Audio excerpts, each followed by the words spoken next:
Assalamualaikum warahmatullahi wabarakatuh. Di sini kami dari kelompok 10 ingin mempresentasikan tentang proses pada Linux.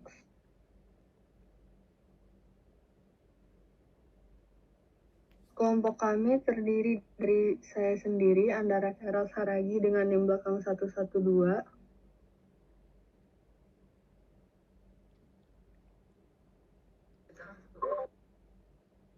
Selanjutnya ada Zaki Mahmuda dengan NIM 083, lalu ada Rizal Alif dengan NIM belakang 096. Selanjutnya ada Patricia Nesamae dengan NIM 102. Selanjutnya ada yang terakhir ada Rafika Anandar dengan NIM 128. Oke. Di sini adalah contoh 1 dengan sintaks berupa program yang menunjukkan ID proses dari program itu sendiri dan ID proses orang tua atau parent proses dari program itu di sistem komputer, di mana ketika programnya dijalankan akan tercetak ID proses dan ID proses orang tuanya. Di sini ada beberapa include, yaitu untuk menggunakan beberapa fungsi standar untuk menampilkan teks, lalu ada include untuk memakai fungsi yang akan mengambil informasi tentang proses saat ini dan proses orang tuanya, serta include yang memberitahu komputer tentang data-data yang dibutuhkan. Di dalam main, itu ada PID_T yang merupakan tipe data untuk menyimpan ID proses, lalu ada myPID dan myParentPID yang merupakan variabel untuk menyimpan ID proses saat ini dan ID proses orang tuanya. Lalu ada juga getPID dan getPPID yang digunakan untuk mengambil ID proses saat ini dan ID proses orang tua, dan hasilnya akan disimpan dalam variabel myPID dan myParentPID. Dan terakhir akan mencetak ID proses sendiri dan ID proses orang tua menggunakan printf. Boleh di next. Berikut adalah output dari sintaks contoh 1.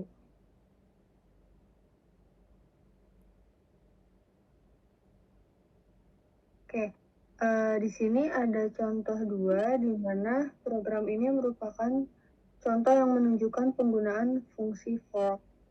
Di mana di sini ada beberapa include yang mirip dengan contoh 1 tadi. Dan di sini ada include unistd.h yang akan mendefinisikan fungsi fork yang digunakan untuk membuat proses baru. Dan juga ada include sys/types.h yang akan mendefinisikan tipe data PID_T yang digunakan untuk menyimpan ID proses. Di bagian main ini ada print yang akan mencetak hello ke layar, lalu ada fork yang digunakan untuk membuat salinan proses, dan setelah pemanggilan ini 2 proses akan berjalan secara bersamaan, di mana proses induk dan proses anak akan memiliki salinan dari semua sumber daya proses induk termasuk kode program dan data. Lalu ada bagian print bye-bye di mana baris ini akan dieksekusi oleh proses induk dan proses anak. Karena kedua proses ini punya salinan dari lingkungan yang sama, maka keduanya akan mencetak bye-bye. Mungkin boleh di next. Berikut adalah output dari sintaks contoh 2. Selanjutnya akan dilanjutkan oleh Rafa. Oke, selanjutnya untuk contoh 3. Yang pertama itu ada, saya akan menjelaskan beberapa penjelasan dari kode ini. Itu pertama ada header files. Kode ini dimulai dengan beberapa penggunaan header file standar yang menyediakan deklarasi untuk fungsi-fungsi dan tipe data yang digunakan oleh program. Selanjutnya ada fungsi main. Fungsi main adalah titik masuk utama program. Dalamnya sebuah variabel PID dari tipe data PID underscore T deklarasikan. Selanjutnya pemanggilan fork. Fork dipanggil untuk membuat proses child baru. Nilai return dari fork disimpan dalam variabel PID. Jika nilai PID adalah -1, itu menunjukkan bahwa fork gagal, sehingga program mencetak pesan fork gagal dan keluar dengan status kegagalan menggunakan exit, yaitu exit underscore failure. Selanjutnya ada pemisahan proses. Setelah pemanggilan fork, kode dibagi menjadi dua bagian dengan bantuan struktur control if else. Bagian dalam if akan dieksekusi oleh child process, sedangkan bagian dalam else akan dieksekusi oleh parent process. Jadi ada proses child. Jika nilai PID adalah 0, itu menunjukkan bahwa proses yang sedang berjalan adalah child process. Di dalam blok if, PID sama dengan 0, program mencetak pesan yang menandakan bahwa ini adalah proses child. Mencetak PID child process menggunakan get PID, dan mencetak PID parent proses menggunakan get PID. Selanjutnya ada proses parent. Jika nilai PID bukan 0, itu menunjukkan bahwa proses yang sedang berjalan adalah parent proses.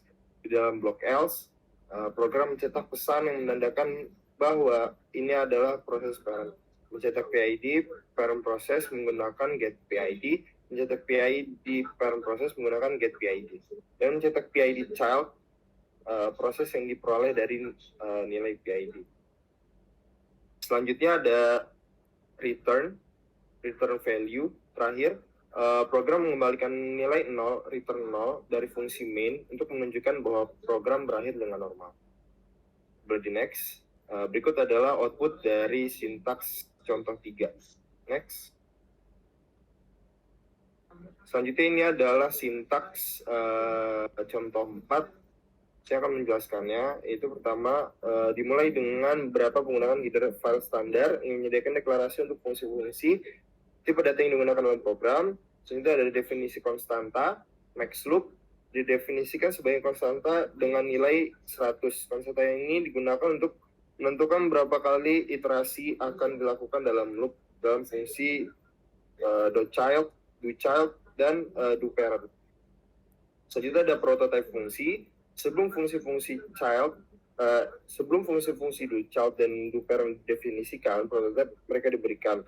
Ini diberitahu compiler tentang signature fungsi-fungsi tersebut sehingga mereka dapat dipanggil di main sebelum didefinisikan. Selanjutnya itu adalah fungsi main. Fungsi main adalah titik masuk utama program. Selanjutnya yaitu ada pemanggilan fork. Jika nilai PID adalah -1, itu menunjukkan bahwa fork gagal dan program mencetak pesan menggunakan error dan keluar dengan status kegagalan menggunakan exit. Selanjutnya, pemisahan proses. Setelah pemanggilan fork, kode dibagi menjadi dua bagian menggunakan struktur control if else. Bagian dalam if akan dieksekusi oleh child process, sedangkan bagian dalam else akan dieksekusi oleh parent process. Selanjutnya ada proses child. Jika nilai PID adalah 0, itu menunjukkan bahwa proses yang sedang berjalan adalah proses. Di dalam blok if, PID sama dengan 0, program memanggil fungsi doChild untuk mengeksekusi loop yang mencetak nilai dari max loop hingga 1. Selanjutnya ada proses parent. Jika nilai PID bukan 0, itu menunjukkan bahwa proses yang sedang berjalan adalah parent proses. Dalam blok else, program pemanggilan fungsi doParent untuk mengeksekusi loop yang mencetak nilai dari max loop hingga 1. Proses parent. Selanjutnya ada proses parent. Jika PID bukan 0, itu menunjukkan bahwa proses yang sedang berjalan adalah parent proses. Dalam blok else, program memanggil fungsi doParent untuk memanggil loop yang mencetak nilai dari 1 hingga max loop. Selanjutnya, yang terakhir itu ada return value. Program mengembalikan nilai 0, return 0 dari fungsi main untuk menunjukkan bahwa program berakhir dengan normal. Boleh next. Berikut adalah outputnya. Selanjutnya akan dilanjutkan oleh teman saya. Baik, berikut merupakan sintaks dari contoh 5. Pertama-tama, program akan mencetak hello/n ke layar. Kemudian, perintah fork akan dipanggil yang akan menghasilkan salinan proses saat ini. Oleh karena itu, pesan hi/n akan dicetak 2 kali, sekali oleh proses asli dan sekali lagi oleh salinan proses yang baru dibuat. Setelah itu, kedua proses tersebut memanggil fork lagi yang menghasilkan masing-masing 2 salinan proses baru. Akibatnya, pesan ho/n akan dicetak 4 kali, 2 kali oleh proses asli dan masing-masing sekali oleh 2 salinan proses yang baru. Dengan demikian, output akhirnya akan terdiri dari total 6 pesan ho/n. Contoh tadi juga memperlihatkan 3 proses yang berjalan bersamaan yang melakukan tugas-tugas tertentu, yaitu proses parent melakukan pembacaan file dan menampilkannya ke layar, proses child 1, parent dari child 2, melakukan perekaman string ke file data1.txt, kemudian proses child 2 melakukan perekaman string ke file data2.txt. Kita dapat melihat bagaimana mekanisme multitasking yang cukup sederhana berjalan di sistem operasi Linux menggunakan sistem call fork. Berikut adalah outputnya. Selanjutnya masuk ke contoh 6. Berikut merupakan sintaksnya. Pertama, program membuat proses baru dengan nama PID1 dengan memanggil fork. Jika fork berhasil, maka proses tersebut akan memasuki kondisi percabangan. Jika PID1 adalah 0, artinya proses tersebut adalah child proses pertama. Pada pertama atau PID1 sama dengan 0, fungsi doChild1 dipanggil yang bertugas untuk membuat dan menulis ke file data2.txt. Setelah itu, child proses pertama akan kembali ke percabangan dan membuat proses baru lagi dengan nama PID2 dengan memanggil fork. Jika PID2 adalah 0, artinya proses tersebut adalah child proses kedua. Child proses kedua, PID2 sama dengan 0 akan menjalankan fungsi doChild2 yang bertugas untuk membuat dan menulis ke file data3.txt. Kembali ke parent proses, jika PID1 tidak sama dengan 0, artinya proses tersebut adalah parent proses. Parent proses akan menjalankan fungsi doParent yang meminta input nama file yang ingin dibaca, membuka file tersebut, dan menampilkan isinya ke layar. Proses parent kemudian menunggu child proses untuk selesai sebelum program berakhir dengan normal. Jika ada kesalahan dalam membuka file, pesan error akan ditampilkan. Berikut adalah output dari contoh 6. Selanjutnya untuk contoh 7 akan dijelaskan oleh teman saya. Oke, selanjutnya untuk contoh nomor 7. Pertama itu program mengimport beberapa header file yang diperlukan seperti studio, stdlib, uninstall, types, dan SES yang mendefinisikan fungsi-fungsi yang digunakan dalam program. Di dalam fungsi main, program membuat variabel PID bertipe PID_T untuk menyimpan nilai return dari fungsi fork. Fungsi fork itu digunakan untuk membuat proses baru yang merupakan salinan identik dari proses pemanggil. Setelah pemanggilan fork, kedua proses, parent dan child, akan memulai eksekusi dari titik di mana fork dipanggil. Pada bagian switch case, program memeriksa nilai return dari fork. Jika fork mengembalikan nilai -1, itu berarti gagal membuat proses child. Maka program menampilkan pesan kesalahan menggunakan PE error fork dan keluar dari program dengan status keluaran yang gagal exit_failure. Jika nilai return fork adalah 0, itu menunjukkan bahwa ini adalah proses child yang baru dibuat. Proses child menampilkan pesan bahwa ini adalah proses child menunggu selama 5 detik menggunakan sleep 5. Kemudian jika proses itu selesai dan sukses, akan mengeluarkan exit_sukses. Jika nilai return fork adalah nilai PID positif, itu menunjukkan bahwa ini adalah proses parent. Proses parent menampilkan pesan bahwa ini adalah proses parent, kemudian menunggu child selesai menggunakan wait RV. Setelah child selesai, proses parent menampilkan pesan bahwa child telah selesai dan program juga selesai. Program ini mengilustrasikan konsep dasar pemrograman proses di lingkungan sistem operasi Linux menggunakan fork untuk membuat proses baru dan wait untuk menunggu proses child selesai sebelum proses parent melanjutkan. Next.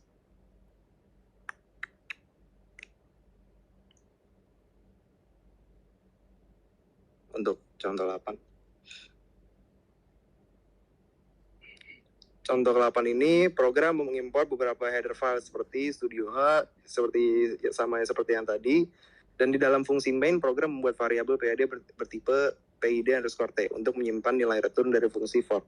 Dan variabel RV untuk menyimpan status exit dari proses child. Pada bagian switch case, program melakukan fork dan memeriksa nilai return dari fork. Yang pertama, jika nilai return fork adalah -1, itu berarti gagal membuat proses child, maka program menampilkan kesalahan menggunakan p-error fork dan keluar sebagai exit_failure. Jika nilai return fork adalah 0, itu menunjukkan bahwa ini adalah proses child yang baru dibuat. Proses child menampilkan pesan sebagai proses child mencetak PID dan PID parentnya menggunakan get PID dan get PPID. Mengambil input untuk status exit menggunakan scanf. Lalu keluar dari program jika diinput dengan status exit. Jika nilai return fork adalah nilai PID parent, mencetak PID dan PID child-nya, kemudian menunggu child selesai menggunakan wait. Setelah child selesai, proses parent mencetak status exit, yaitu wexit status.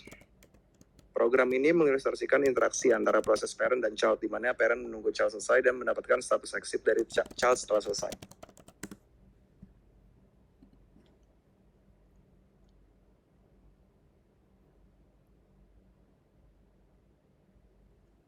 Baik, selanjutnya adalah contoh 9, di mana di sini terdapat fungsi kill yang itu digunakan untuk mengirim sinyal seek term ke proses dengan ID yang ditentukan, atau di sini adalah PID 773.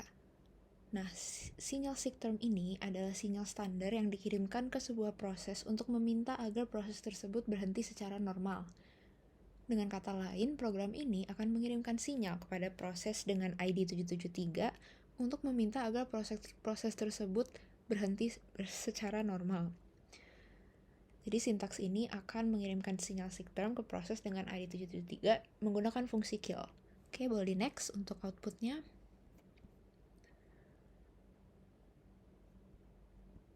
Oke, selanjutnya.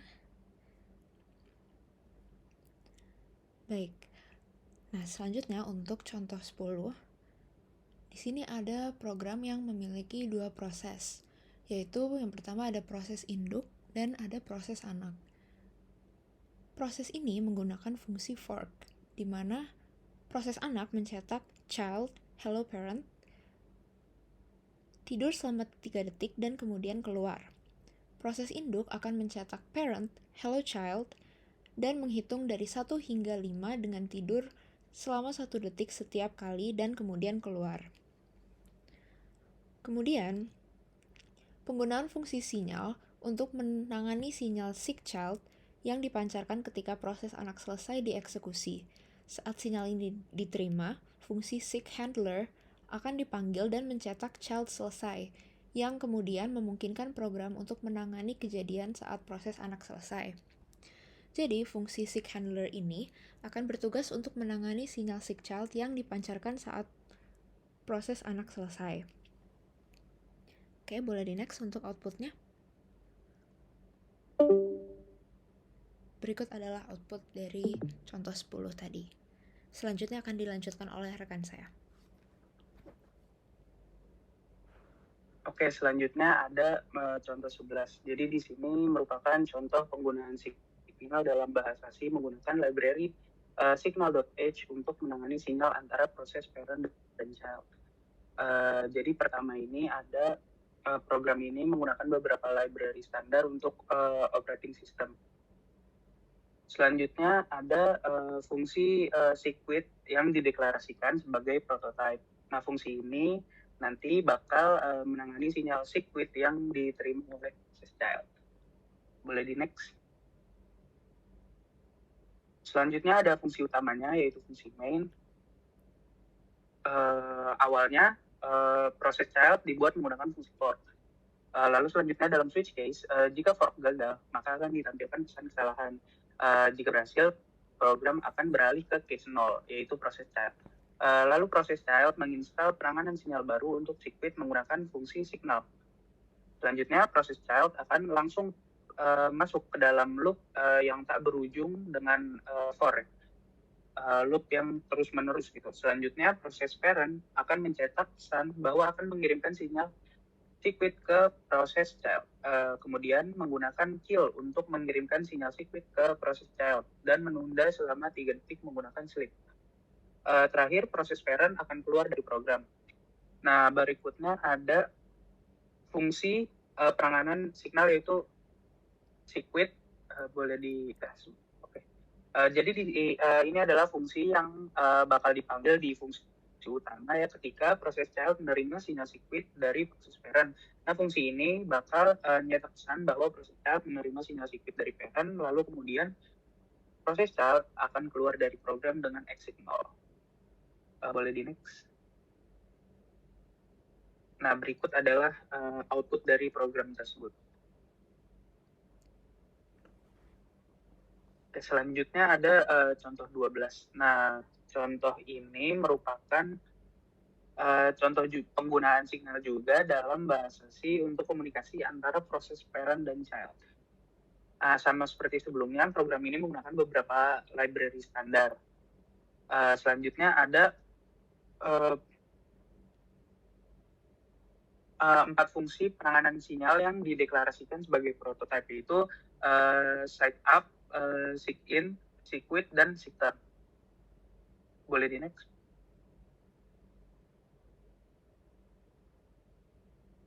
Selanjutnya ada fungsi main. Pertama-tama, sebuah proses child dibuat menggunakan fungsi fork. Jika fork gagal, program akan menampilkan pesan kesalahan dan keluar. Jika berhasil, proses child akan menginstal penanganan sinyal untuk seek up, seek in, seek quit, dan seek turn menggunakan fungsi signal. Setelah itu, proses child akan memasuki loop tak berujung dengan for, yaitu loop yang terus-menerus. Selanjutnya, proses parent akan mengirimkan sinyal seek out, seek in, seek quit, dan seek turn ke proses child dengan menggunakan kill secara berturut-turut. Kemudian, proses parent akan tidur selama 3 detik menggunakan sleep antara pengirim sinyalnya. Selanjutnya ada fungsi-fungsi penanganan sinyal yang ditentukan. Ada sikap, yaitu menangani sinyal sikap setiap kali sinyal sikap diterima. Fungsi ini akan mencetak pesan child, terima sinyal sikap. Selanjutnya ada seek in. Di sini fungsi ini untuk menangani sinyal seek in. Jadi setiap kali sinyal seek in diterima, fungsi ini akan mencetak pesan child, terima sinyal seek in. Selanjutnya ada seek quit, menangani sinyal seek quit. Setiap kali sinyal seek quit diterima, fungsi ini akan mencetak pesan child, terima sinyal seek quit. Yang terakhir ada seek turn, yaitu untuk menangani sinyal seek turn. Setiap kali sinyal seek turn diterima, fungsi ini akan mencetak pesan child, terima sinyal seek turn, dan kemudian keluar dari program dengan exit value. Boleh di next. Nah, ini adalah output dari program tadi.